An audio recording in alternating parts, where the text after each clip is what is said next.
Should I keep the video on?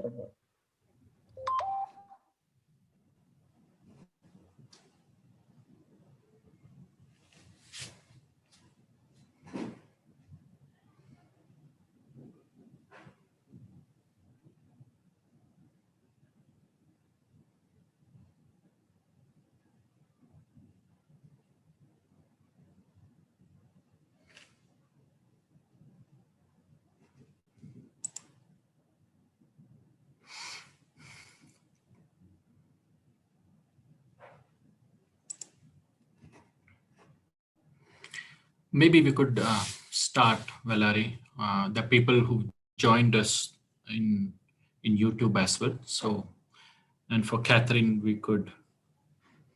I think Catherine has joined because I did see 2 more people joining, but I'll figure that out.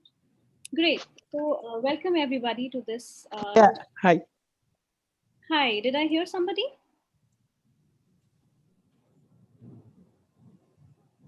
Okay, great. Welcome everybody to this session of the COVID-19 Academy, and thank you for your patience. I am for now going to hand this over to Blessin, who will introduce the session and then introduce what our participants, what our panelists are going to speak about, and then we will go ahead as per the agenda. So over to you, Blessin. Thank you. Thank you, Valerie. Good afternoon. Good afternoon, friends. It gives me immense pleasure to extend a very warm welcome to this webinar on behalf of World Vision India and Sphere India. This webinar is titled Cash and Voucher Assistance During COVID-19, as cash and voucher programming emerged as a popular tool to provide need-based assistance to affected communities. This webinar will focus on a range of exciting and benefiting topics related to cash programming, both global and in India context, especially lessons learned, issues, challenges, and way forward. Mr. Madhav, CEO and National Director for World Vision India, in his address will elaborate and set the tone and context for us. I also wish to welcome our chief guest for the program, Mr. Bishaw, Representative and Country Director for United Nations World Food Programme in India. Mr. Bishaw will soon release a video highlighting the impact of multipurpose cash transfer undertaken by World Vision India during COVID-19. This will be followed by his inaugural address. We also have a panel of expert speakers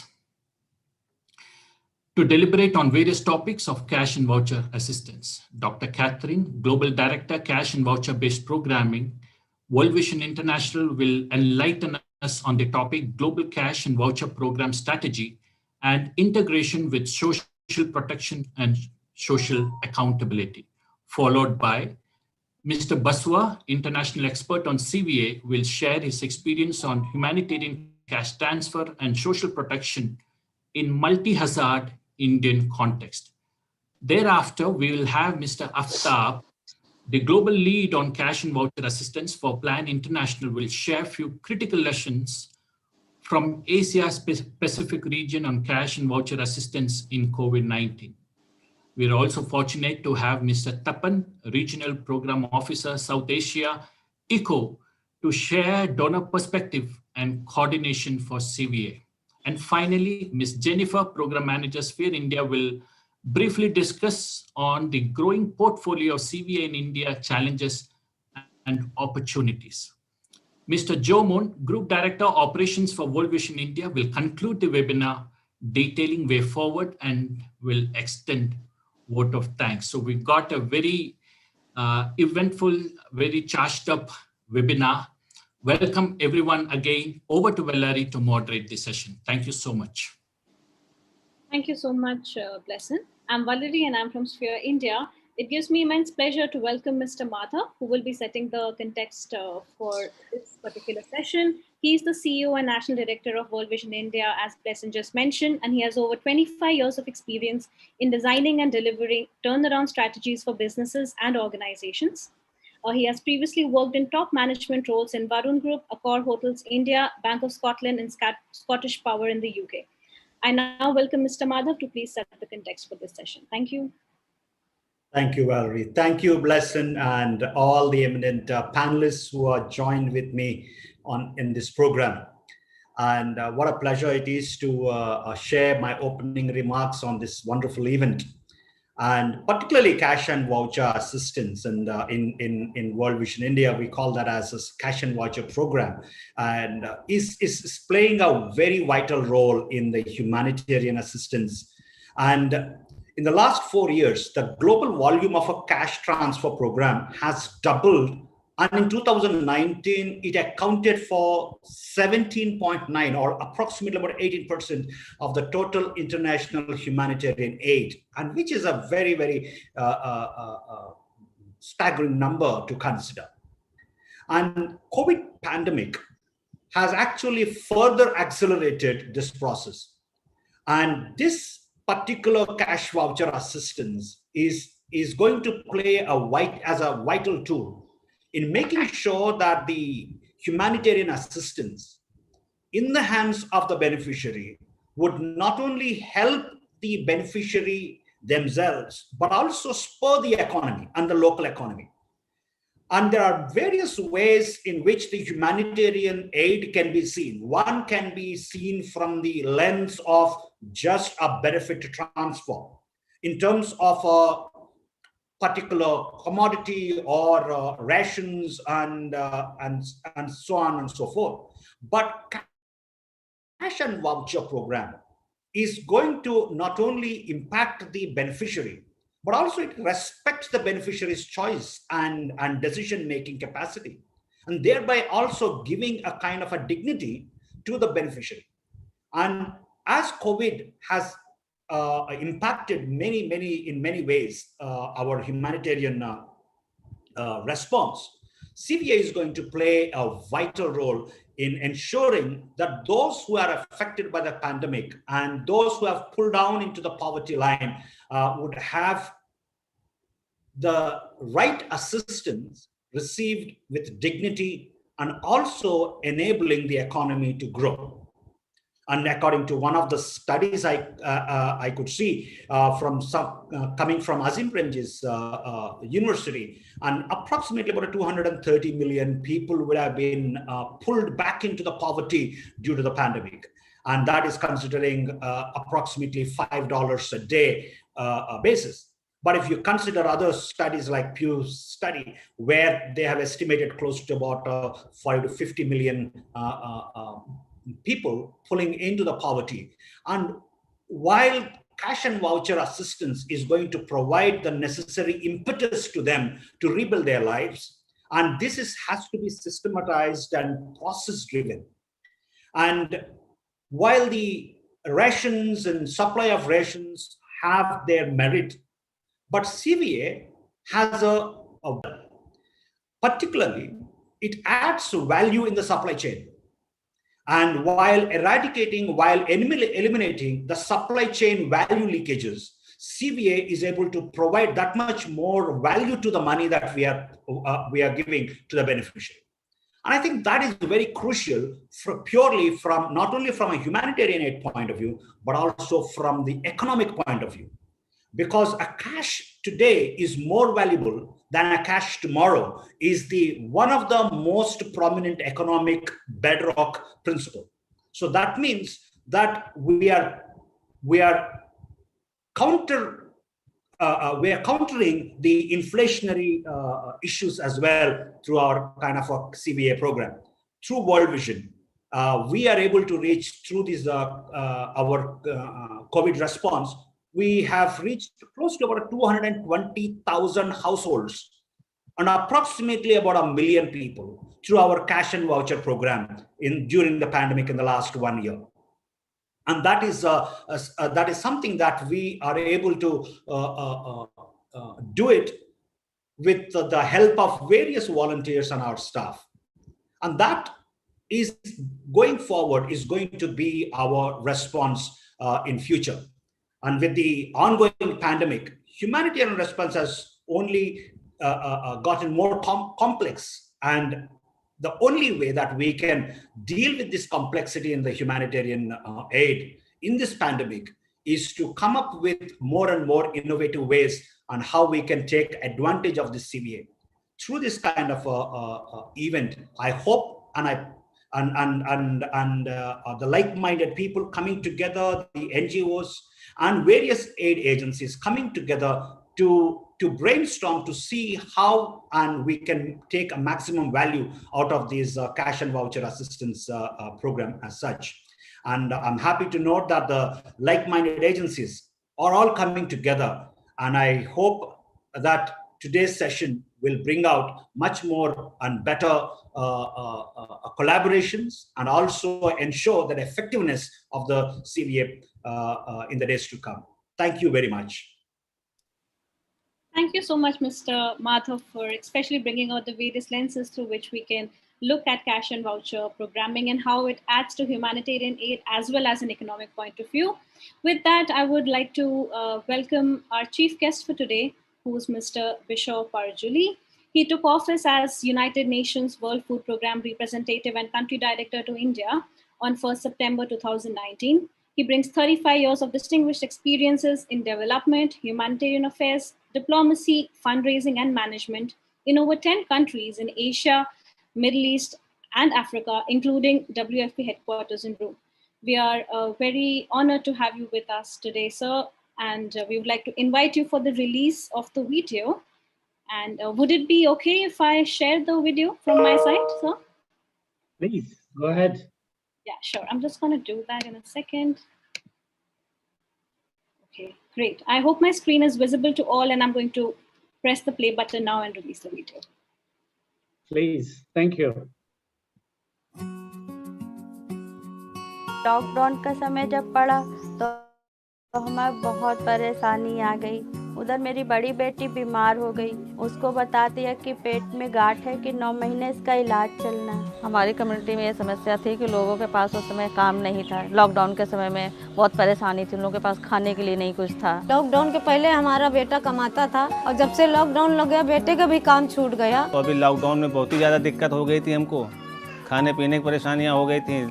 मेरा आदमी पे lockdown पे खत्म हो गया था, मैं बहुत परेशान थी, मैं काम करने जा नहीं रही थी। लॉकडाउन के समय हमारे बस्ती में जो लोग बीमार पड़े उन लोगों की दवाइयाँ नहीं हो पा रही थी। मेरे पति जो है तो पहले रिक्शा चलाते थे और लॉकडाउन में ऐसा हुआ क्योंकि सब लोगों ने आना जाना बंद कर दिया, इसके वजह से हमारी कमाई नहीं हो पा रही थी और हमारे बच्चों का गुजारा भी नहीं हो पा रहा था। हमारे घर में बिजली की कनेक्शन नहीं था, इस वजह से हम लोग को काफ़ी समय अंधेरे में बिताना पड़ा। जब से लॉकडाउन लगा है हम लोग बहुत परेशानी झेले हैं। किराए का घर है, यहाँ तक किराए नहीं दे पा रहे थे। मेरे कम्युनिटी में लॉकडाउन की वजह से बहुत सारे चैलेंजेस हुई है, जैसे बहुत लोगों का नौकरी छूट गया है, नौकरी के लिए जा नहीं पा रहे थे। साथ में बच्चों के लिए स्कूल ड्रॉप आउट बहुत हुआ है और बहुत सारे लोग हमारे कम्युनिटी में डेली वेजेस वर्कर्स है, उनका काम एकदम से छूट गया था। मेरे पति माली थे, काम कोरोना के चक्कर में बंद हो गया। लॉकडाउन के समय मेरी और मेरी 2 बहनों की पढ़ाई नहीं हो पा रही थी क्योंकि हमारे पास फ़ोन नहीं था और फ़ोन लेने के लिए पैसा भी नहीं था, क्योंकि जो है पैसा जब नहीं था तो बच्चे पढ़ते कैसे। कभी कभी ऐसा होता था कि नेट डलवाने के पैसे नहीं होते थे, सो इसीलिए उनकी क्लासेस रुक जाती थी। For COVID-19 response, World Vision scaled up its cash and voucher programming to address basic needs and restore livelihoods of most vulnerable communities. Over 600,000 families were supported with cash and commodity vouchers. Undoubtedly, cash and voucher assistance has given more power and dignity to people as it allows them to choose what they want. Cash and voucher programme की तरफ से बहुत फ़ायदा हुआ है, जैसे घर का राशन लेने के लिए, कुछ लोग अपना इमरजेंसी मेडिसिन लेने के लिए, और सबसे ज़्यादा जो एजुकेशन फ़ी वगैरह देने के लिए उन लोगों का बहुत फ़ायदा हुआ। साथ में कुछ महिलाओं के लिए और अडल्ट्स एंड गर्ल्स के लिए सैनिटरी पैड वगैरह परचेज़ करने के लिए बहुत फ़ायदा हुआ। अगर हम राशन देंगे तो वन टाइम पे वो पैसा खर्च हो जाते, लेकिन इसमें अभी जो पैसा दिया उसे अलग अलग चीज़ इमरजेंसी चीज़ लेने के लिए फ़ायदा हो पाया। लोगों के पास जो है बैंक में खाते नहीं थे, तो हम लोगों ने उनकी मदद की, उनके खाते खुलवाए। खाते में जो है वर्ल्ड विजन की तरफ से जो है 3,450 रुपये जो आए उससे उन्होंने फीस भरी, अपनी राशन खरीदा है, किराया दिया है। खाता मेरे पास नहीं खुला था, वर्ल्ड विजन ने खाता में सहयोग दिया, हमने उसी में थोड़ा राशन खरीदा, थोड़ा अपना रोजगार में लगाया, तो हमारे 2 महीने जैसे सर चला। हमें वर्ल्ड विजन से 3,450 रुपये हमें मिले, वो हमारे लिए वरदान हुए कि उन्हीं पैसों से हमने बच्चे का इलाज किया, दवा पर खर्चा उठाया और उसी से हमने घर का राशन भी लिया। और उन्हीं में से कुछ पैसा बचा के हमने दुकान का सामान लिया, जिससे घर ही के अंदर रख के हम उसे बेचकर गुजारा कर रहे हैं। हमें वर्ल्ड विजन तरफ से पैसा मिला था 3450 रुपये, तो उससे हमने फिर दुकान भरी अपनी। लॉकडाउन जब पैसे मिले थे तो मैंने तिराही कर दिया और मैंने बैलून खरीद लिया था, वही मैं सजा पानी मेरा चल रहा था। वर्ल्ड विजन से हम लोग को पैसे की हेल्प मिली थी, उससे हम लोग ने मीटर लगवाया, जिसकी वजह से हमारे घर में रोशनी है और हम लोग ढंग से पढ़ सकते हैं। वर्ल्ड विजन ने पैसा दिया, थोड़ा पैसा हमने मिला के मोबाइल ख़रीदा, फिर मेरे बच्चों के ऑनलाइन पढ़ने चालू हो गई। जो वर्ल्ड विजन ने पैसे दिए थे मम्मी लोग के अकाउंट में आए थे, तो उससे हम लोग नेट करवाते थे और उनकी क्लासेस कंटिन्यू कराई मेरे भाई बहनों की। वर्ल्ड विजन से हमें जो पैसा मिला तो हमने बच्चे का कोर्स लिया, कोर्स लेने के बाद फिर बच्चे ने ऑनलाइन शुरू किया, क्योंकि फ़ोन फिर थोड़ा सा पैसा मिला के हमने फ़ोन भी लिया, फिर ऑनलाइन पढ़ाई उसकी शुरू करवाई। जो हमारे खाते में पैसा आया था जब आया तो हमको बहुत खुशी हुई। हम जो है वर्ल्ड विजन को बहुत बहुत धन्यवाद करते हैं। हम जो है तो वर्ल्ड विजन वर्कन इंडिया को बहुत बहुत धन्यवाद करती हूँ, और हमें अच्छा लगा कि आप लोग भी हैं कि जो हम गरीबों के लिए मसीहा बनकर आते हैं और मदद करते हैं। वर्ल्ड विजन लोग को धन्यवाद करते हैं। While it is absolutely critical to integrate gender-sensitive approaches, we believe CVA is an excellent tool at responding to the best interests of affected population.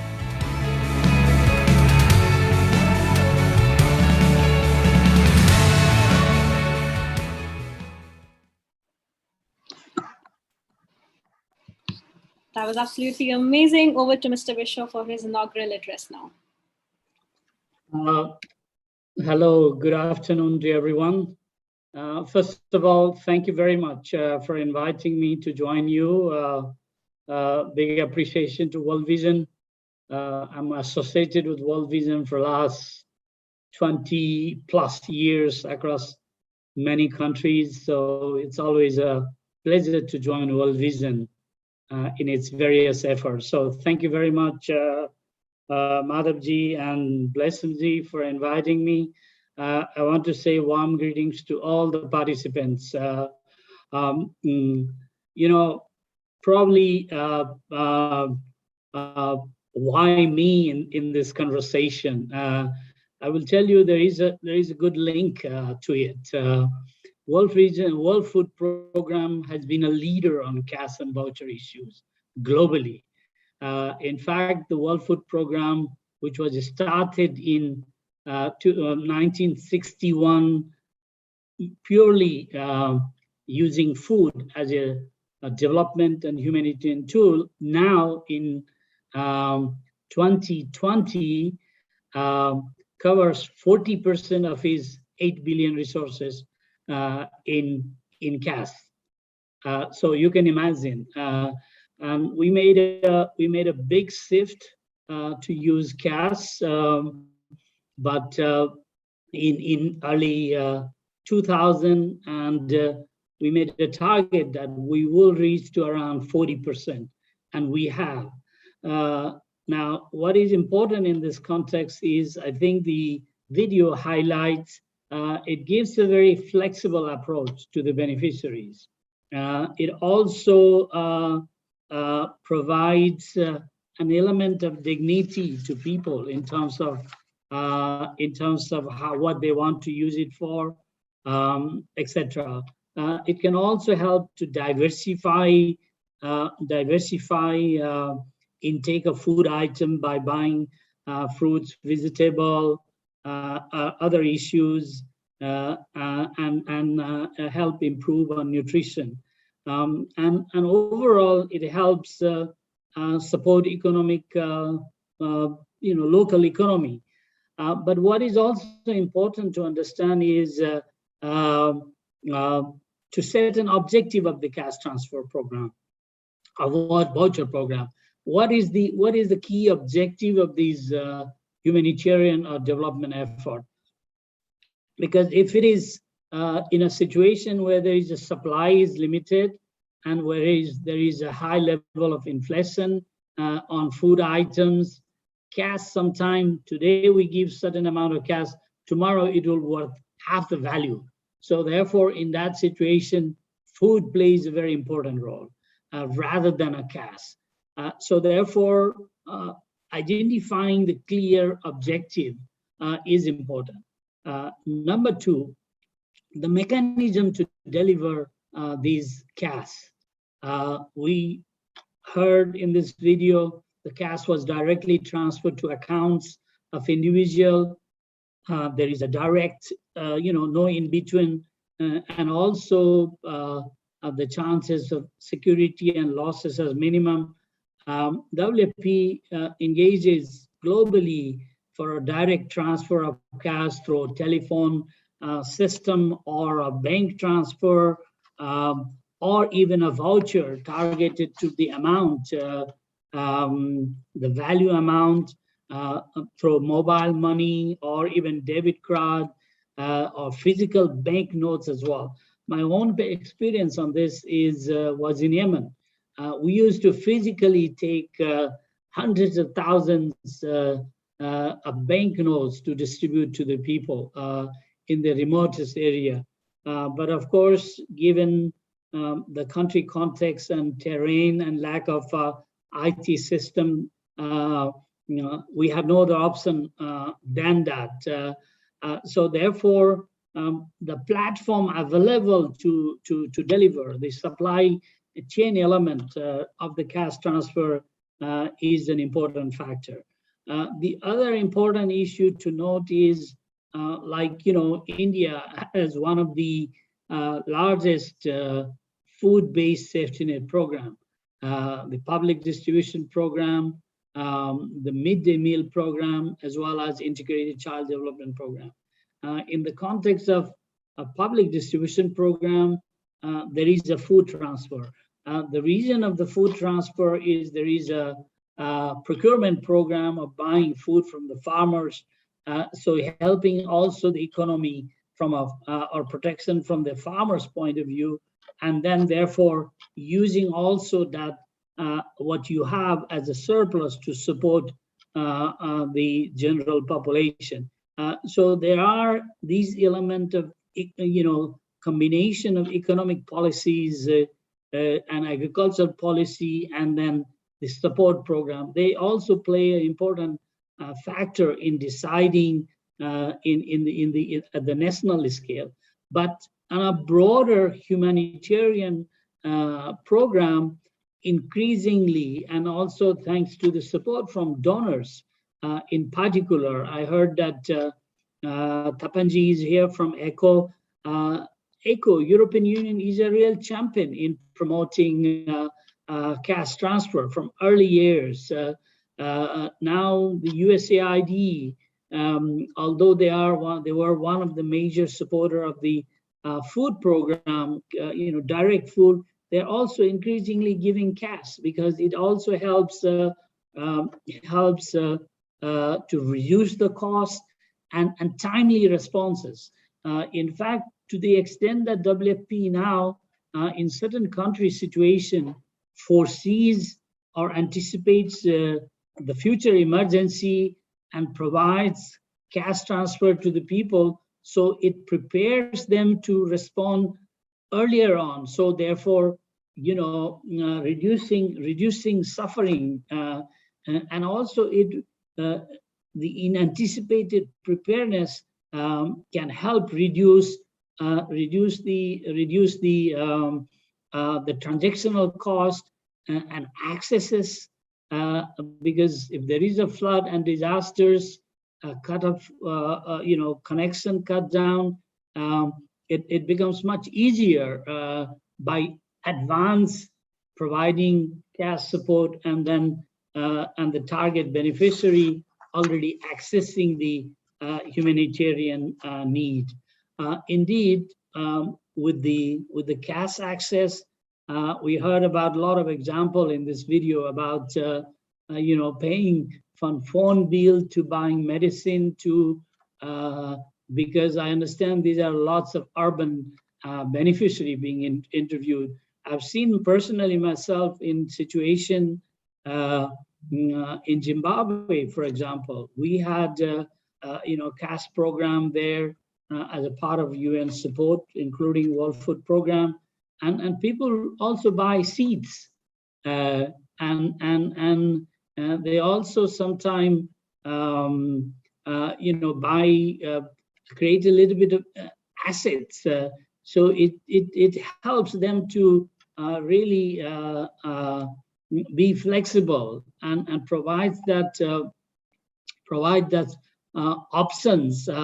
So I want to really congratulate World Vision for its promotion of cash and voucher program and testing that ground. I understand in India also there have been a lot of effort of direct cash transfer to various target groups within government program. And now the midday meal is discontinued because of the COVID, and in a lot of states the beneficiary are given cash in lieu of the cooked meal access, or given dry food rations, etc. At the same time, in various women-related program, there are direct cash transfer efforts, etc. So it is an excellent example in terms of responding to humanitarian need. Maybe a little bit to talk about vouchers, because we're talking about cash and voucher. Voucher has its own advantages in the sense that you provide a voucher of a certain value, and people go and collect their basic need of food and other things from a designated stop to the worth of that value. But at times there are also issues. One can note that they sell the voucher at a bit of a reduced price, and they lose the value what they would have got if there was a direct cash program. So I would say that the whole approach to food and cash is improving by the day. We are learning better. We are inventing a new technology, new approaches, and it's been a fantastic new tool in responding to the humanitarian crisis, and also various responses and safety net program going forward. And particularly in time of COVID, for example, when you cannot physically visit or you cannot go in contact, transferring to individuals' account, and then they have the credit in their phone system, is great, because then the beneficiary can buy online and access what they need without physical contact between people. So it's been great, great approach. So congratulations to all those who are really promoting diversity, promoting new tools, testing the ground, and also helping improve delivery of humanitarian system and development support through these different tools and mechanism. I'm glad to join you all, and thank you very much, and wishing continued success to everybody. All the best. Bye. Back to you. Thank you so much, Mr. Voucher, for your address and for focusing on the diversified needs that the CVA can cater to, whether it is nutrition or economy, and for emphasizing the importance of setting clear objectives for CVA as well as the mechanisms to deliver cash. You also touched upon the advantages as well as challenges when we are dealing with vouchers, but it is heartening to know that the whole approach for cash is evolving, and it's a good tool for responding to humanitarian crisis, especially during COVID-19. So thank you so much for your address. I would now like to invite our next panelist, Dr. Catherine, for her presentation. Dr. Catherine is the Global Director, Humanitarian Partnerships and CBP for World Vision International. She has worked for 18 years across many different roles, and she currently provides leadership across World Vision's global cash and voucher-based programming portfolio, which helps millions of people a year. She also advocates for a people-centered, child-focused approach to cash and voucher-based programming with the UN, bilateral donors, and corporate partners such as MasterCard. With that, I would like to welcome you, Ms. Catherine. Thank you so much. I really appreciate it. And I do not know whether you can hear and see me. Please confirm. Yes, you are loud and clear. We can hear you and we can see you. And wonderful. Thank you. Would you like me to share your presentation? Thank you. I wanted to just check. Yes, please, that would be fantastic. Thank you so much. And while we're doing this, thank you so much to all. Best greetings from Kenya to India. It's a pleasure and an honor to be part of this webinar today. And as Mr. Farajuli and my other colleague from World Vision India, Mr. Belankom, has already highlighted, cash and voucher programming has become a very critical tool for many agencies, governments, and even individuals to recover better and to prepare for disasters and shocks, crisis shocks better at local economy level. So I do have just very few words, if we can share this.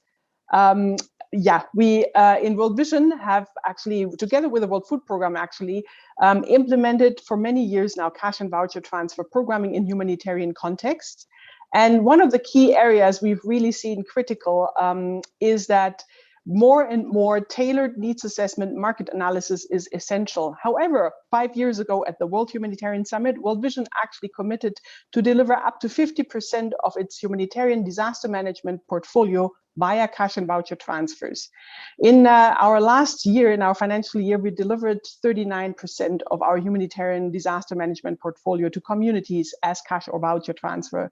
And we really appreciated that we were able, with the help of many donors and partners and communities and governments, to deliver to about 6.4 million people.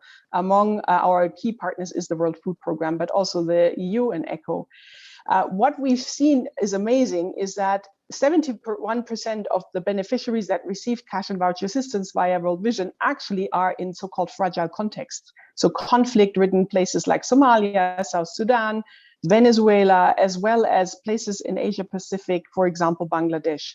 We can just even see on this slide here, the social protection mechanisms, as my predecessors have said, have massively scaled up because of COVID-19.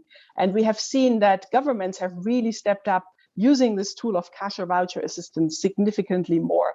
This is a graph that is actually published by the World Bank, and you can see that even over the last couple of months, there has been a significant increase using social protection mechanisms like social assistance, like cash transfers, significantly further. Now, with all that said, the key challenge we still see is that a lot of people that are very vulnerable are not part of national registries, social registries, for example, that the government holds in order to do their regular transfers for most vulnerable, poverty-stricken community members and households. So actually a study found that 2 out of 3 children are still not accessing those social protection safety net interventions. You can go to the next slide, please.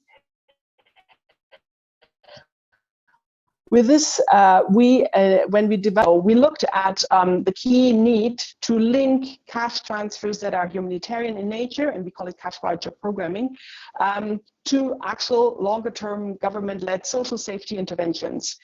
And the other aspect we really focus on is to link it to financial inclusion aspects, not only to open a mobile money account or a bank account for individuals, but to actually link people as well as to microfinance opportunities as this is appropriate. Still, in some cases, we see that governments, and every government, I come from Europe, I come from Germany originally, my government also has struggled to provide social safety net transfers last year to the most needy. And this is very normal because no one has ever lived through such a pandemic with havoc-ing impact on the economy and on lives and the communities that are already vulnerable. So we do see that there is a need to ensure inclusive and accountable mechanisms. On the, we can go to the next slide. On the humanitarian side, we usually use humanitarian accountability mechanisms with community members, right? Accountabilities to affected population, which is information provision, community consultation, feedback mechanisms that are robust, as well as adjustment and the opportunity for everyone to air their discontent or highlight challenges, and then to fix these challenges in the system and also in the process of the delivery. But we have also seen that, especially with social safety nets, cash transfer scale up, there is another tool that is really effective.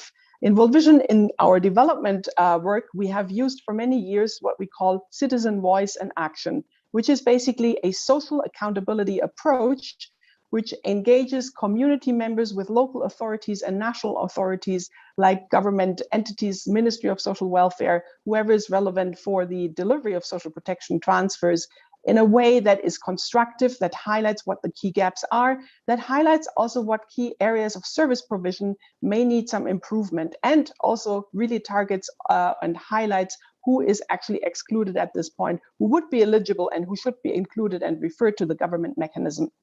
We've rolled this out in over 50 countries over a number of years now, and it is not just for cash and voucher transfers, but we've seen that this actually is really effective in constructive dialogue and actually enhancing and supporting system strengthening. We have actually even given input in WFP's recent social protection strategy that has just been launched last week. And we do see, both with many other humanitarian development actors and national governments, that this is an area that really needs improvement, and we can all work together to make it happen. If we go to the next slide, just as a glimpse, before I hand over to my colleagues, when we're looking at quality of cash transfers, it's not only the registration, it is notification, and those people that need to know that they're eligible to become eligible and to be registered as an effective entity or human that has to be in the data or bank or in the registry.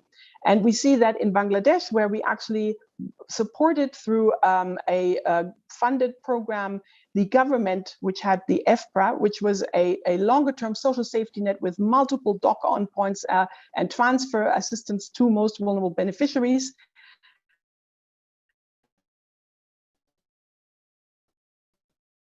To actually make sure it's clear that we're eligible, so the information authorities and local NGOs together to make this happen, and actually targeted 9 safety nets in the project location where we helped to ensure the information was provided. And the end line survey that was conducted actually showcased that the information availability and understanding and awareness of the safety net by the government increased to 83% from a baseline value of 15% 3 years earlier.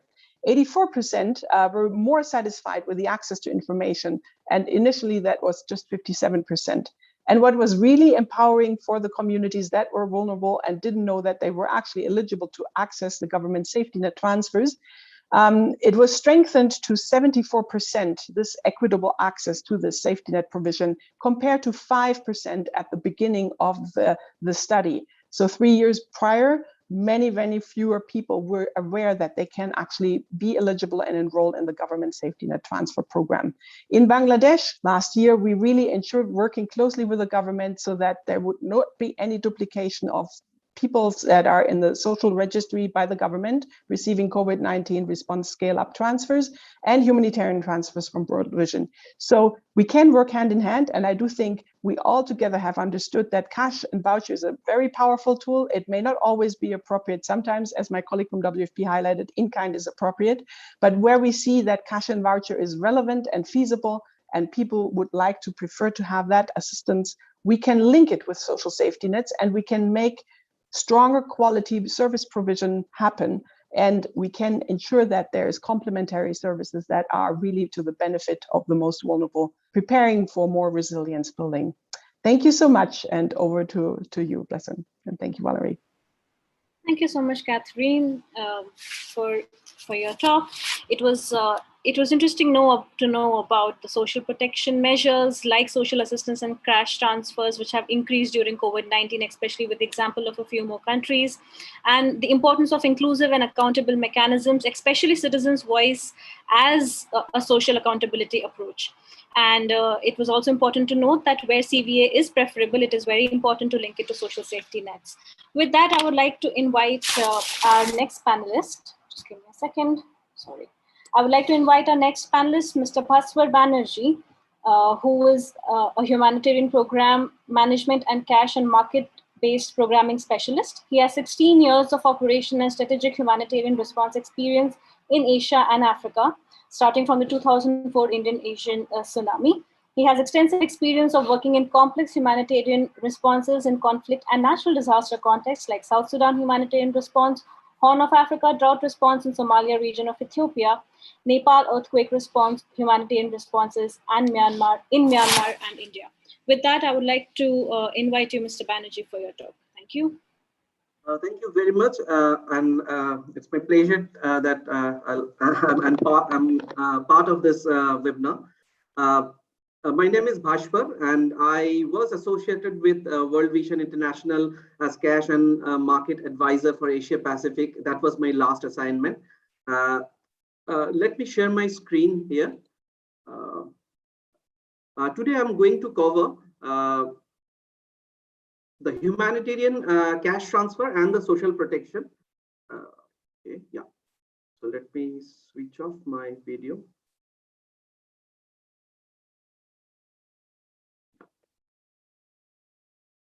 Okay, so humanitarian cash transfer and the social protection in current pandemic situation, as well as in general multi-hazard context in India.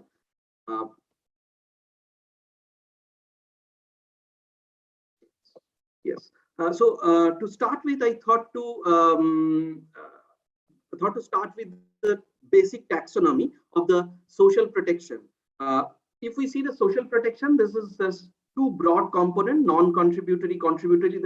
Basically, the three component. That's the labor market policies. And if we the social assistance part, which is under non-contributory section, which is a larger connect with the humanitarian community.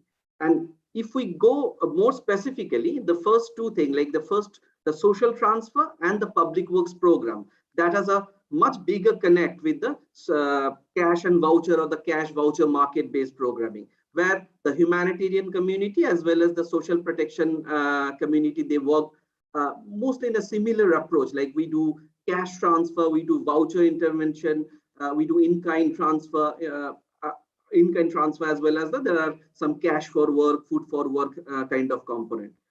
Now, if we see the hazard profile of India, we have all kind of natural disaster, as well as in some parts we have conflict.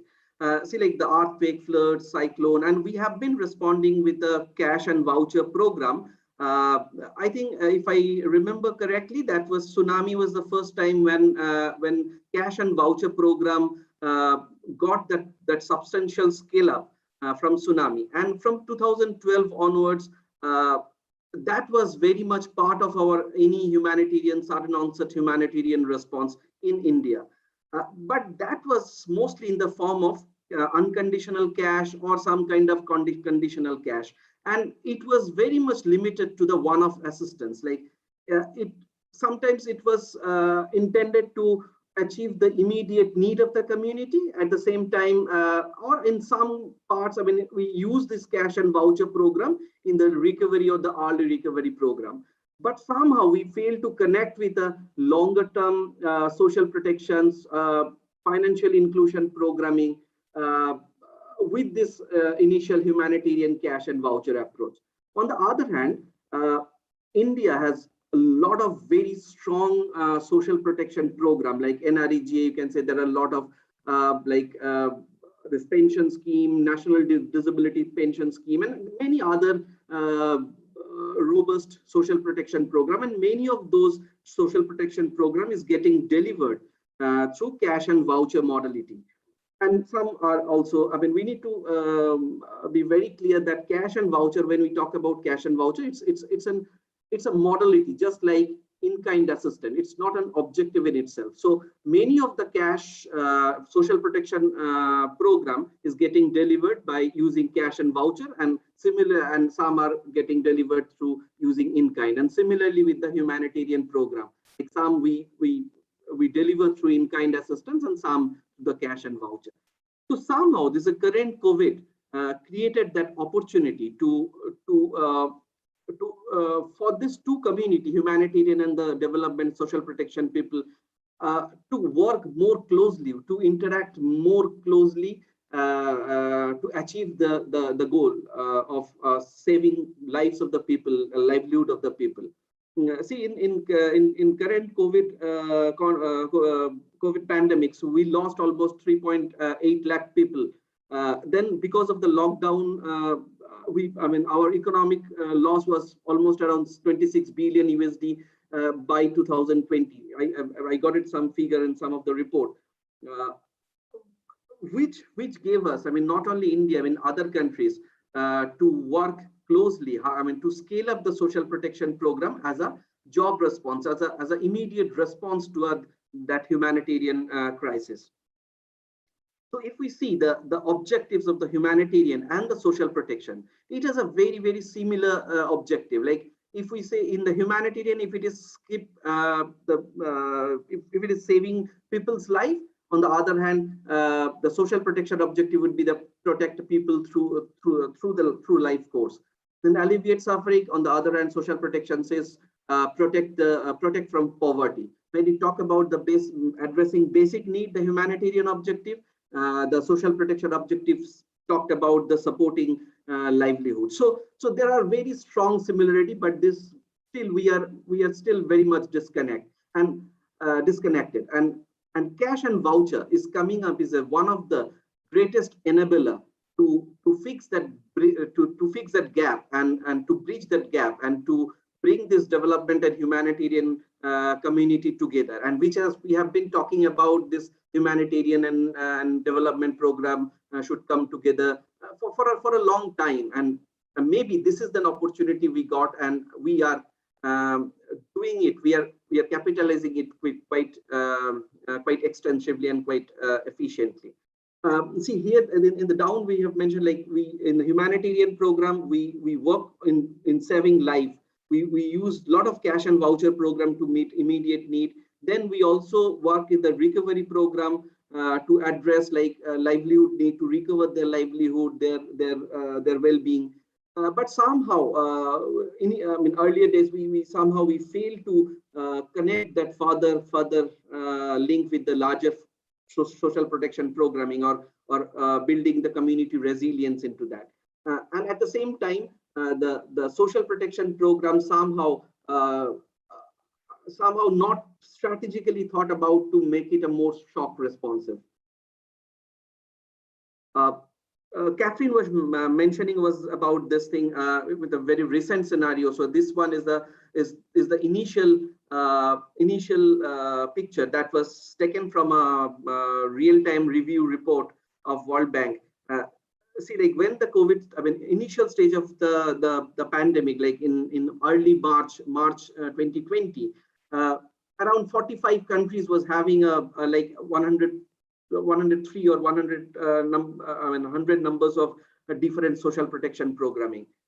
And by end of this 2020 December, around 200 plus countries started doing the social protection program, and there are 1,400 plus different types of social protection program they have designed, they have developed as a job response to the COVID, to do a response to the COVID emergency.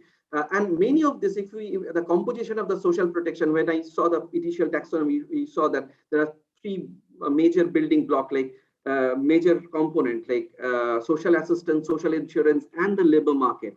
If we see out of that, those, the scaled up social protection program, 62% was social assistance, and out of those, maximum was delivered through cash and voucher program. And India is not the different. I have highlighted very few, and there might be many other social protection program that India government has adopted as a response to the COVID-19 in India, and there are many such state government has adopted. So these are some of the highlight that cash-based conditional or unconditional social protection that either customize the existing scheme or taken up a new initiative as a part of the COVID response. World Vision, how the World Vision and also the other humanitarian agencies contributing, adding value to linking this CVP with the government social protection program. So World Vision has some like the four broad areas that I would say, like the humanitarian CVP and the scaling up of the basic building blocks for the future social protection, then the maintaining social protection, then leveraging social protection system for humanitarian CVP. What Catherine was mentioning about citizen voice and action in Bangladesh, where that social accountability program, how it complemented, how it supported the humanitarian multi-purpose cash grant, which during the COVID response. Then support government's social protection in their plans. So this is the way that how the World Vision is adding value. Maybe other organizations are also adding value to this larger social protection system and social access system in different countries. There are some key considerations that humanitarian agencies should be aware of while responding to in one country in a humanitarian response. It can be a different hazard. It can be sudden onset disaster. It can be drought. It can be protracted crisis. We need to understand the government legal and policy framework, and we need to understand more based on our niche area. Like World Vision is a child sensitive organization, so child sensitive social protection is our core area. So we need to know we need to understand the government legal and policy framework around that subject. Similarly, the working with the relevant government entities is very, very crucial. It's not only the National Disaster Management Authority or the State Disaster Management Authority in India, but rather how we can work with the other departments, maybe the social welfare and other respective departments. Then the coordination mechanism, which in India we have initiated recently, like how we can strengthen our cash working group. How we can strengthen the state level IAGs, district level IAGs, peer risk coordinating at the national level coordination. How we can ensure that cash and market based programming can be discussed in more detail, and how we can collaborate to enhance our operational efficiency, how we can enhance, like the collaborative cash delivery network is working in globally. So how we can use that in India, how we can work together more in terms of technology innovation, how we can work together in identifying the minimum expenditure basket, how we can collectively decide the transfer value based on our objective. So these are the important areas we need to look into. Like priorities for the digital data harmonization system, then utilize is very important along with the data protection. World Vision and many other organizations has the data protection policies. How we can ensure that, how we can shift from this manual. Until now, I know that many of the Indian organizations, our partner organizations, may be using like this pen and paper and registering people manually, and there is a huge risk of the data protection. So how we can minimize that, how we can use the technology like last mile mobile solution, LMMS, or any other technology in ensuring to ensure the data protection and to make humanitarian response cash voucher programming more accountable. The last one is basically definitely the how we can the complementing programming opportunities, how we can explore, and uniform targeting methodologies, how we can work together to ensure that. And this should be my last slide. These are some of the opportunities that emerge, that some of those opportunities I spoke before, this COVID response and recovery can accelerate the effort of the new and innovative partnership between the international actors and the civil society.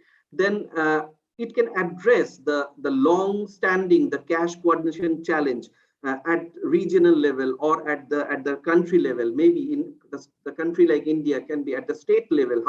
how that can be addressed, that challenges can be addressed.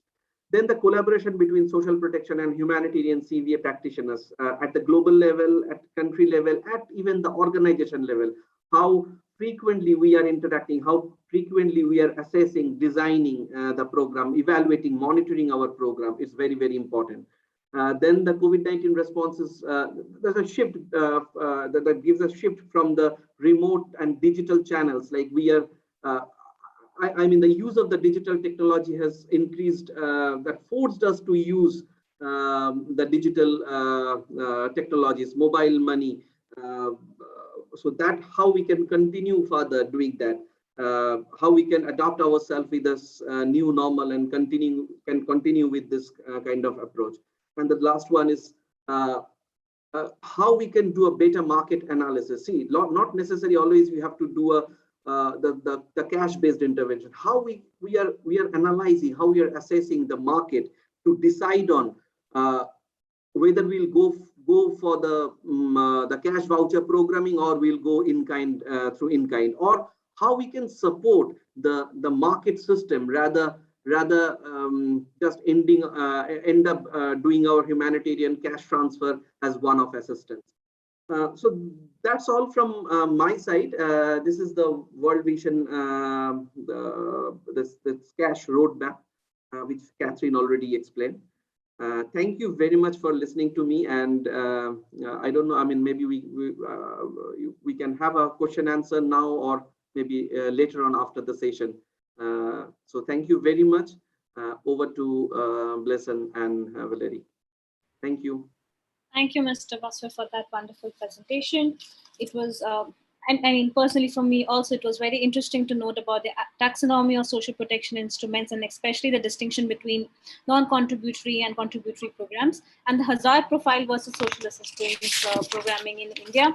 I think the last point that you brought up about building back better with new and innovative partnerships, addressing cash coordination challenges, I think that is an opportunity that COVID-19 recovery presents to us. So with that, I would like to now invite our next panelist, Mr. Aftab, for his talk.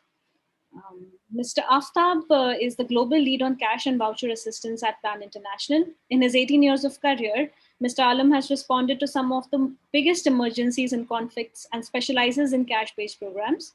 He provides technical support on cash and voucher programming and conducts situational assessments on feasibility of programs. He also analyzes markets, monitors cash and voucher projects, and builds the capacity of Plan International staff. His expertise lies in DRR, climate change adaptation, resilience, resource mobilization, project management, planning and communication, child protection, and sustainable livelihoods.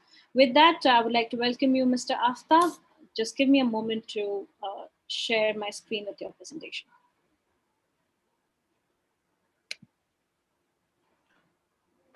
Thank you very much, Valerie. While you upload the presentation, so let me speak. This is Aftab, and thanks for setting this stage, starting from Mr. Visho from WFP, followed by Catherine and Baswar. So I think thanks for the stage for that. And again, I think I will come up with the realistic issues and evidences which we have been facing globally and also in Asia particular.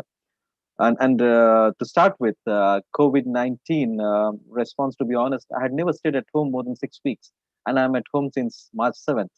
So that's a big surprise and for me, and also to work on the new normals. And second, when you talk about cash and vouchers, just to say, I was very much against cash when with my previous employer with ECHO, but again, I was converted with the evidences. And second thing, when you talk about cash, is it new? Of course, it's not new. But again, when you go for programming, when you think about others which we're working for, maybe the girls, boys, and women and men, we think that is new for them. Of course, it is not new. They have been seeing cash since their childhood. If they have been using cash, then and they know what is flexibility, dignity, and choice, what Mr. Bisho said, I think we are not the one to decide for them, to be honest. So they know very well. And if you see the picture that the gentleman from Nepal in the earthquake response, he has seen cash from beginning of his childhood. So we are not the one to go and teach them how to use cash. They know very well. And of course, there is always saying that people will misuse cash. They will use it for alcohol and abuse. Let me just tell you, the evidences and the reports and the evaluations say the misutilization is not more than 2%. So let me exaggerate to 10%.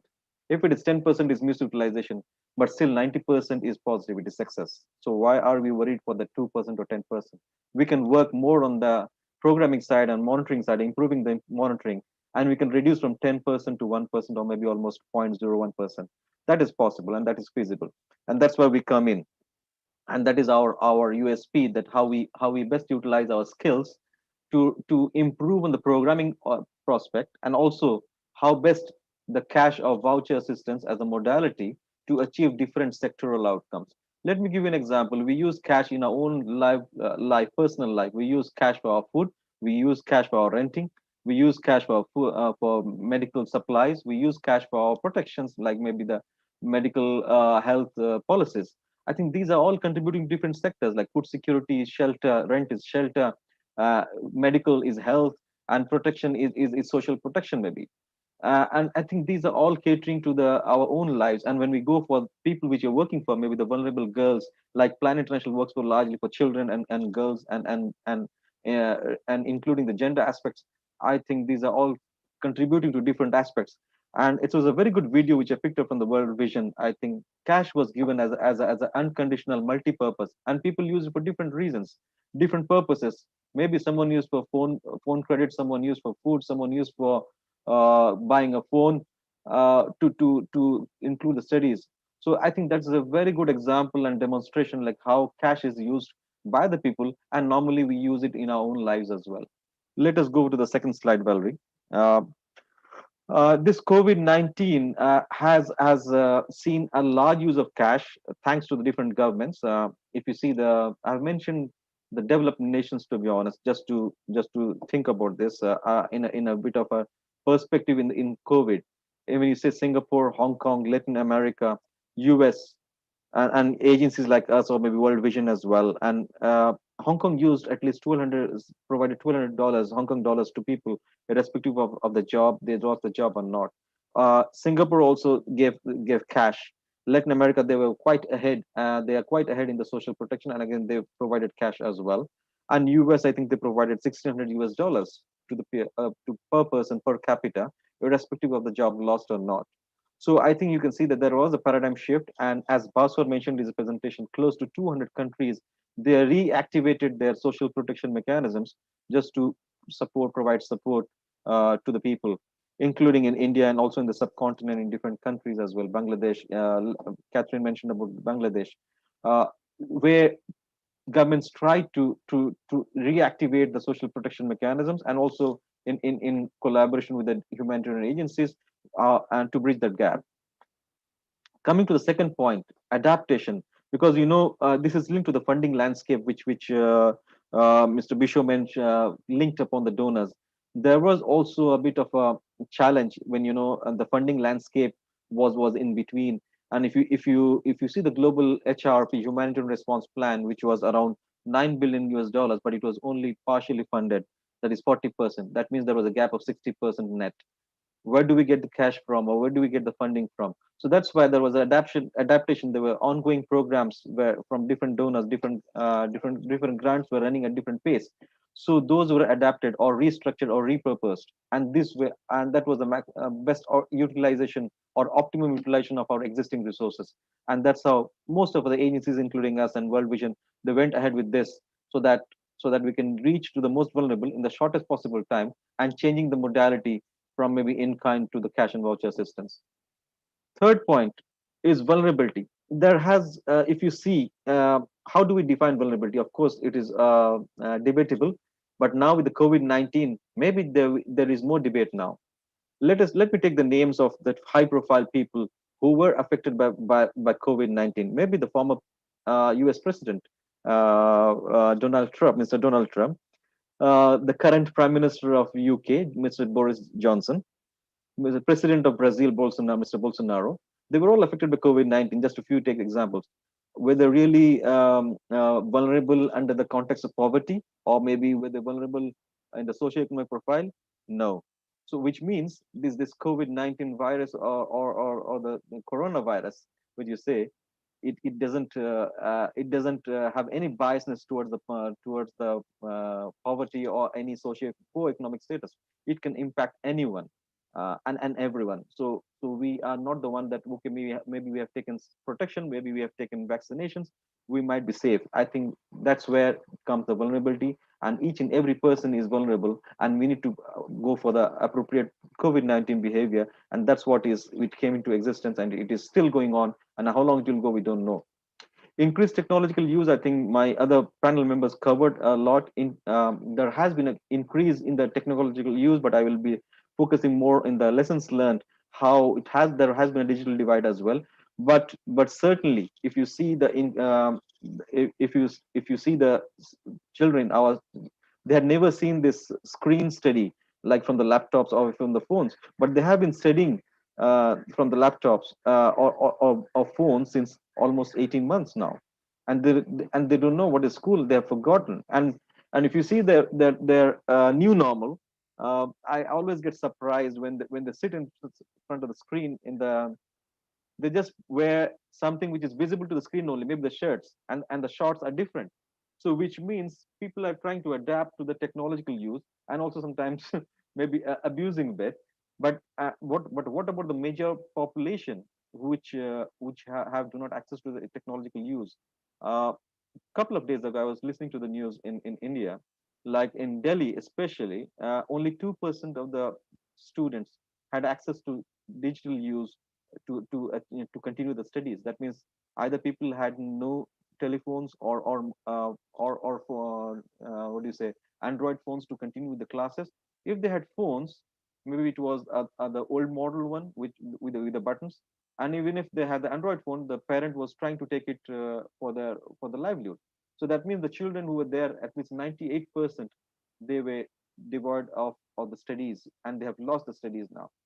So how do we make a balance? I think it's a question. And how do we go about it? It's again a $1 million question. It's a debatable issue.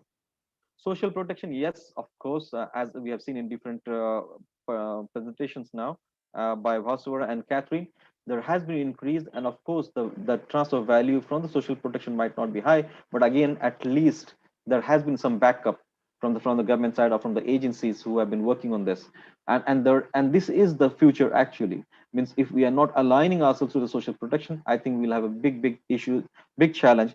We used to make noise. I remember I used to be the co-chair with World Vision's my colleague in Global Cash and Market Working Group, and we used to make noise around 3 to 4 years ago, but hardly we had any listeners. But now, maybe thanks, I wouldn't say thanks to COVID-19, but at least government have realized that we should go for social protection. And now if you see with different agencies, including WFP, the call is now social protection, and the discussion is now, buzzword is social protection.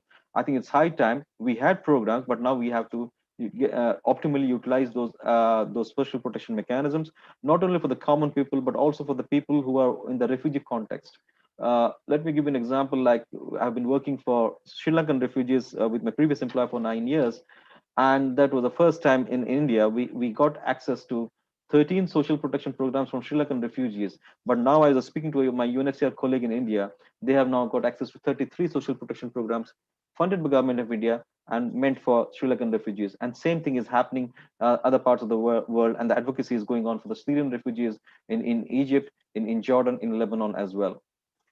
Coming to the point of joint capacity building initiative, I think that is the need of the hour, and that has been means if you see that you don't have any physical access to the fields, and this has been coming together with the also with the joint the fatigue of the physical assessments in the field. So the joint capacity building initiative has been one of the key highlights, I would say, and especially when Basur mentioned about the market assessment.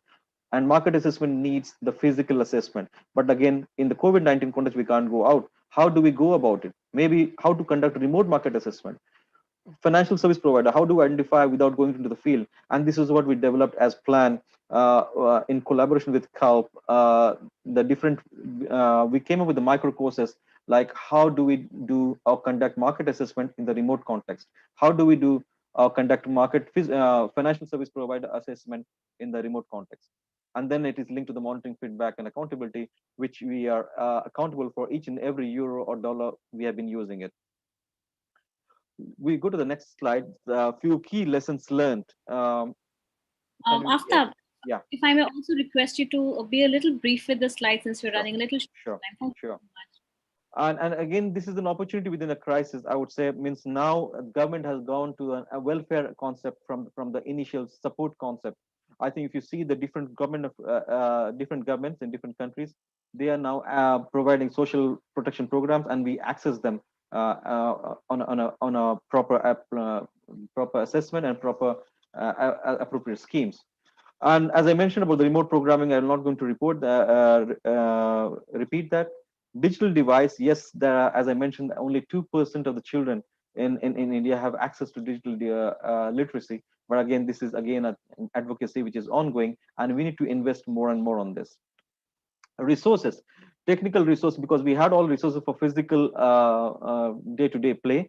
But again, in coming to the context of COVID-19, we had to adapt all the resources which we had earlier, technical resources.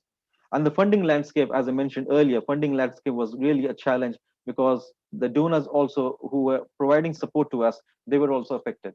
And then the funding landscape went, as I mentioned, GHRP was only 40% funded.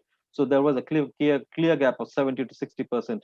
And then agencies had to really do a lot of adaptation work or repurposing work in different countries. And of course, shock responsive social protection is really the future, and we should be prepared for future shocks, and again maximize our support in different social protection programs. The last slide I have is this, just a map of what we did in COVID-19. We mobilized around $30 million, and out of this, around 60% was repurposed grants, and we reached in just first 6 months of as planned, we reached, as of September 30, in the first 6 months of COVID-19. We haven't done the mapping yet, but again, we reached around 3.3 million in those 6 months. But again, when we do the mapping, we will be reaching much more on that. Thank you very much, and sorry to run a bit fast on this because of the time factor. Thank you. Thanks for listening. These are the contacts if you want to reach us. Sure. Thank you so much, Aftab, for that background. I'm going to quickly move to our next panelist since we're running a little short of time, but thank you participants for all your patience. I'm going to invite Dr. Tapan Mahapatra, who's the Regional Program Officer in DG ECHO for South Asia. He has, over the past 20 years, he has led the crisis response and DRR programs of DG ECHO in India, Bangladesh, and Sri Lanka. His contribution to digitalizing humanitarian response, the community-led approach, is well recognized by many humanitarian actors. With that, I invite you, Dr. Tapan. Thank you, Villari, and thank you, World Vision, for this nice event and very useful events. I'll thank to Dr. Bisho, Catherine for introducing ECHO, and other Bhaskar and Aftab describing in details about the concepts, about the technical aspects of the CBA. I left very little to add. But if I say the cash is an important component of ECHO's programming, and it's also same for most of the institutional donors. Without repeating what already said about CBA, cash and voucher being efficient, effective, and dignified form of aid delivery, it's linked with social protection mechanism. I'll say the CBA paves the way towards the more plural, more local, more people-centered response, what we all humanitarian agencies are looking forward. It ensures maximum impact for those in need. For donors, it brings better value for money, and it's same for the taxpayers, those who are contributing this fund. It's lay foundation for the community-based recovery and resilience building, the topics of today's world. It's catalysts for the innovations and ongoing reforms in humanitarian programs like localization, market-based support, greening humanitarian aid, digitalization, anticipatory action, or what Voucher said, shock responsive social protection mechanisms. The COVID pandemic context, CBA has played a critical role in the response to the secondary impact of COVID-19 by continuing to deliver aid safely and securely. The ECO's position in the CBA, the ECO has a long-standing commitment to use the cash and voucher wherever it's appropriate and in that particular context. It's grounded in our ECO's policies and framework backed up by our political endorsement. EU has committed to delivery 35% of its total assistance in the form of cash transfer under the Grand Bargain commitment. The use of cash transfers to deliver the EU humanitarian assistance has grown in recent years. In 2016, it was 24%, and in 2020, it reached to 34%. ECO recognized the value of engagement of different actors in cash programming, but want to see the coherent system and common programming approach. With the increased need at shrinking humanitarian resource due to the different economical crises due to the COVID, now exploring different private and corporate bodies and other pool funds to really make a pool fund to contribute into the system. On coordination front, ECO is a part of Donor Cash Forum, which together with Denmark, Germany, Norway, Sweden, Switzerland, UK, and US. Since January 2021, European Commission is co-leading the DCF, this forum with Switzerland. The European Commission signed up to the joint donor cash statement in 2019, in which the donor commits, all donors commits to working in a more harmonized way to support the partners to provide more coherent, efficient, and effective assistance to people affected by the crisis.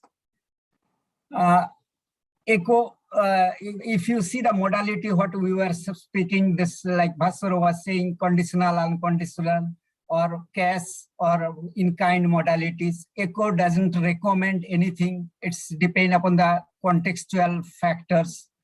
It can be cash, it can be voucher, it can be in combination. It will be decided based on a well-established decision tree has been taken, where all these contextual factors are analyzed and decided whether it is cash, voucher, or in kind, whether it is conditional cash or unconditional cash. In ECO's programming, what I'll say, this ECO prefers when that multi-purpose cash transfer whenever it is feasible and appropriate.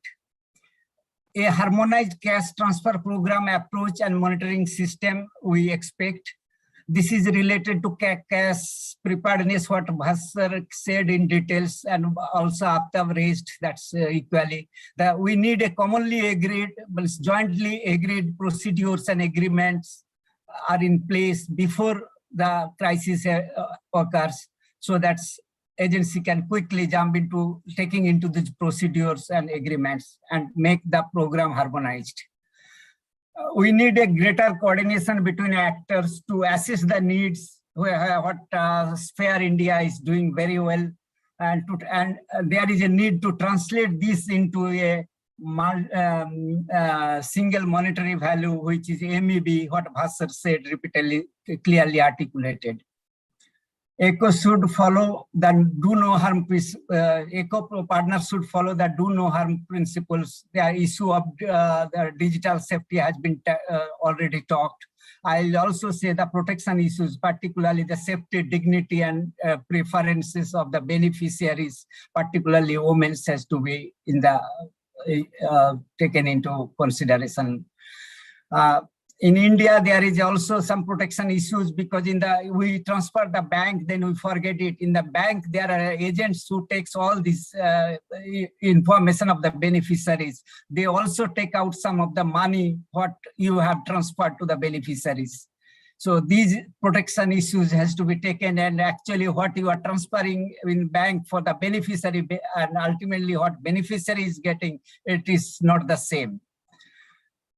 As Catherine well described, the accountability, transparency issues, it has to be in high standard, in line with interagency standing committee and principles of accountability of affected populations.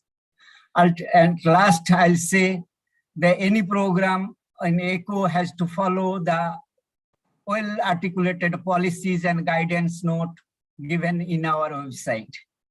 With that, I thanks and I end up. Thank you very much, Mr. Tapan, for your insights, for your very valuable insights, and also for keeping it brief, given the fact that we are running a little out of time. So thanks for that. Next, I would like to invite our next speaker, Ms. Jennifer Kishan, who is the Program Manager for Collaborative Advocacy at Sphere India. She has worked with a range of humanitarian organizations in communications and advocacy on human rights, social justice, and DRR. She has a background of forced migration studies with a focus on disaster-induced displacement. Her work has been published in national and international media outlets, including CNN Asia, South China Morning Post, and The Guardian. With that, I invite you, Ms. Jennifer, for your presentation. Thank you.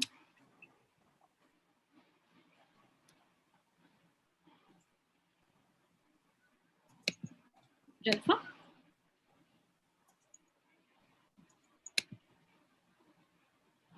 Okay. I don't... Okay. Is that okay? Well, yeah. Sure. Okay. Hi, everyone. Yeah. Sorry, can you hear me? Yes, just give me a moment to set up your slide. Okay. I've been told to keep it short because we're running out of time, but I think most of the things I will be covering have already been covered in different organizational capacities. So I will be basically talking about forming of a cash working group in India at a national level. So just a minute, just let my slides come in. I hope the slides are visible to you now. Yeah, they are. Okay, so a cash work, I will be running you through some of the current, what the current status of cash value voucher assistance in India is, and some of the challenges that have come out, especially after COVID, and then some of the lessons that were learned, and eventually what sort of way forward are we looking at the national level. I think almost everything I will be talking about has been covered by a lot of people because we have talked about challenges and lessons that have been coming out at an organizational level. Currently, the status in India is that we are in the midst of forming a national platform for a coordinated effort for cash value transfers. There was a coordination meeting that happened in January. We are very much at our nascent stages, but we are working towards, I think a lot of meetings have transpired where a lot of organizations have given their valuable inputs, and we are looking for, I mean, of course, it's in terms of, because there's an absence of an effective coordination forum that we're doing this. There was a meeting in May 2021 where there was a presentation made at the regional level to the Asia Pacific Cash Working Group. And this is primarily what has come out of it, which I will be looking over. Valerie, can you change the slide, please? Okay, so the major challenges I've sort of brought them out in three categories. One is, what is it under awareness and advocacy? Then there's one which is the operational challenges, and eventually it is the policy environment and the challenges with that. These are the major challenges that are being culled out of our talks at the moment. In terms of awareness and advocacy, a lot of stakeholders, their understanding of cash transfers and cash voucher assistance is, it's because it's at the organizational level, it's all according to their own capacity and what their understanding of it in terms of their own niche areas. So there's no sort of standardized understanding of it, which is quite required at the moment. Cash transfers are, this a lot of people have brought up, cash transfers are seen as a one-time approach, especially in the time of COVID. That has become very apparent that that would not work in a protracted situation. There's a lack of documentation of lessons learned and best practices. Okay, then the next slide. In terms of operational challenges, of course, there's a lot of red tape and state authorities forming some sort of a consensus when it comes to large volumes of cash transfers. That was seen as a challenge. There's the whole challenge of vulnerable groups. A lot of, I mean, we have all talked about inclusive policy making in this sphere, and a lot of vulnerable groups are getting left out when they're doing a beneficiary selection. Of course, the major problem has been about no bank accounts and how, they're defaulters, they're non-functional. This has been a big problem, especially in terms of monitoring and accountability later on, and in terms of reaching the last person standing. Also during COVID-19, the lockdowns that happened, which were partial, or some of them very strict, during that time there was complete inaccessibility to banks and those sort of mechanisms. It's important, again, I'd like to point out that collaboration with local vendors, with other stakeholders, with linking it with social protection systems. Again, a lot of people have mentioned this. This again has come out as operational challenges. Also taking in the context of the geography and context of taking in how different even things change between rural and urban scenarios, and how there can be or cannot be a common template for each, because we are trying to figure out minimum expenditure baskets and gap analysis, and that all is very different in different parts of India. There's also very low literacy and financial literacy, which is making things a bit more complicated. Valerie, can I change the slide, please? And running by you some of the policy challenges that were being faced. One is, of course, the FCRA Act, which is not promoting subgranting. In terms of developing standard tools, again, minimum expenditure basket and accountability of affected people, all these things are not standardized. So with that, we need some sort of a policy measure on that. Again, a lot of people have brought about integration of gender, and again, the whole problem with sometimes focusing on gender and also means that, it could, the cash transfers in that respect can actually stimulate domestic abuse. Targeting disabilities during disasters. Again, these are all vulnerable groups, and how policies need to be formed so that this can be done more systematically. International NGOs, their capacity is limited at the moment. Multi-purpose cash assistance, income transfer approach. This is all like debatable amongst civil society organizations. There's also a lack of data and assessment things when it comes to multi-sector approach, and that is also what we're looking at the national level. Once again, the whole thing of digitization of cash transfer mechanism, which in India has, as a lot of people have brought up, has been difficult because of the low penetration, internet penetration rates. Valerie, can you change the slide again? Okay, so some of the lessons learned, there's an important, of course, a joint action plan is required here. And we need to look at all the stakeholders and do the gap analysis in terms of where we are, where there's a gap in terms of having a coordinated response. Most of this is related to that. We need to harmonize tools, guidelines. A lot of this has been covered by others, which is primarily what is coming out of our discussions at the moment. We are trying to form the national level coordination cash working group.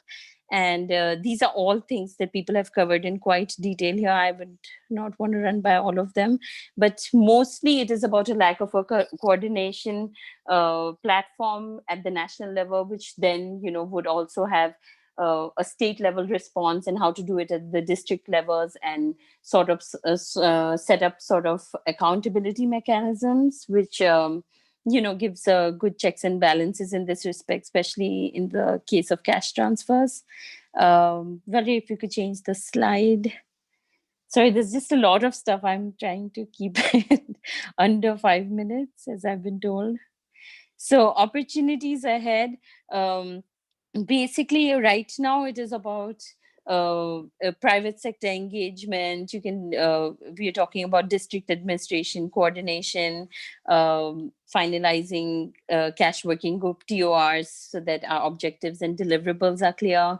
And mostly it is a anticipatory approach because nothing has yet been formalized, but we are in talks with Asia Pacific Cash Working Group and have, talks on. We are still quite at the beginning of this, but as everybody has mentioned, a coordinated response would be the best approach. Thank you.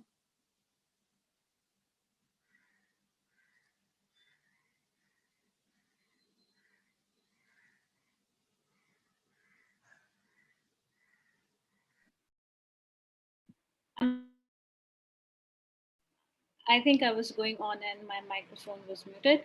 Thank you, Jennifer, for your insights on the lessons learned, on the opportunities and the challenges that are faced. With this, we reach the end of our session. And now I would like to invite for the vote of thanks and for the way forward, Mr. Joman Baby from World Vision India. Mr. Joman, could you please give your address?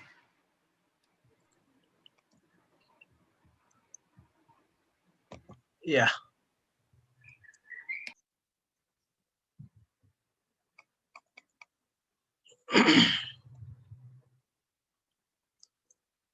Good evening, all of you. It was such a wonderful time to come together like this and deliberate on an issue which is very relevant and appropriate in a pandemic time like this. And I'm sure that all of you will agree that the COVID-19 has invited our attention for the CVA programming approach very well. And definitely this is, as I said, it is very appropriate and timely to have this discussion. These kind of deliberations were extremely useful to reinforce the fact that more detailed discussion should happen regularly to strengthen cash and voucher assistance in the humanitarian sector and ongoing the COVID-19 operations and in any emergency situation. I think all of us are involved in such kind of a situation, and hence this is very appropriate and relevant to have this kind of discussion ongoing. And as reflected in the webinar today, there is a need to create country context evidence to harmonize cash transfers programming approaches and promote the use of the most appropriate distribution models and delivery mechanisms which are very effective and useful in the context. For this, definitely we need all of us to work together in a very collaborative manner, in a very coordinated way, and also sharing the information and disseminating the learnings and experience to the extent possible. And secondly, developing capacities of the different humanitarian actors.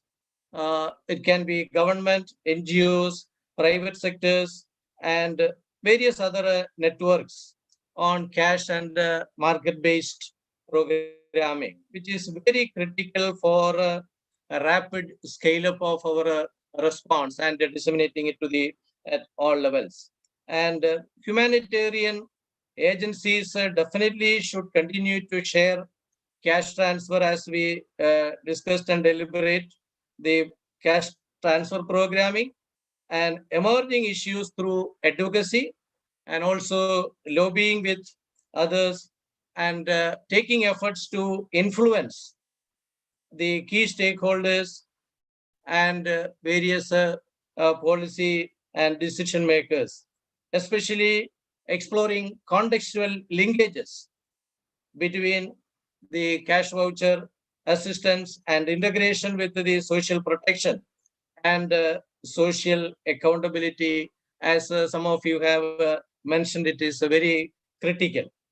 World Vision India and Sphere, of course, and on behalf of World Vision and especially on my behalf, I take this opportunity to thank each one of you who really played a very vital role in this webinar, and my hearty thanks to all speakers and sharing your important work and opinion in the today's webinar. At the very outset, I want to thank our chief guest, Mr. Bishop, for really enlightening us with important viewpoints on cash voucher assistance. Thank you very much. I want to thank our CEO and National Director, Mr. Madhav Bellangonda, for setting the context. Thank you very much, Madhav, for your presence and setting the context. I also want to extend my sincere gratitude and thanks to Dr. Catherine, Dr. Tapan, Mr. Aftaf, Mr. Baswar, and Ms. Jennifer for passionately sharing your views on advancing the potential and impact of cash voucher programming and assistance on affected populations across the world. And we would definitely plan more CVA approach and capacity building webinars in the days to come. And as some of you have reflected, this is the need of the hour, and we need to give attention to that. And I would also like to take this opportunity to place on record our hearty thanks to Sphere, Mr. Vikrant and his team for their enormous support in the organizing of this particular event. Thank you, Villari, for moderating this webinar, and you've done an excellent job moderating it well, and also Siljo Abraham for the logistic support given. And finally, I would like to thank, that's not the least, but very important, I would like to thank all the participants for joining this event and showing your interest to make this webinar more meaningful and participatory. I once again thank everyone for making this program successful, and we will continue to have this kind of webinars to scale up and also to disseminate the learnings of CVA in future. Thank you very much. Thank you, and thank you, Mr. German and Blesson, for putting this whole idea together and for this very, very important session. With that, I wish everybody a nice weekend. Please stay safe, stay indoors, and take care. Bye-bye. Thank you, Larry. Thank you, Silo. Thank you so much. Thank you all participants. Thank you, and we will remain connected. You could always connect with us. And as Joman has reminded, we will continue to have capacity building programs over CVA. And we're also looking forward to strengthen our core committee, cash working group committee in days to come. So looking forward, and thank you all. Thank you so much. Great. Thanks everyone. I will now end this meeting. Take care. Stay safe. Thanks everyone. Yeah. Have a good day. Thank you all.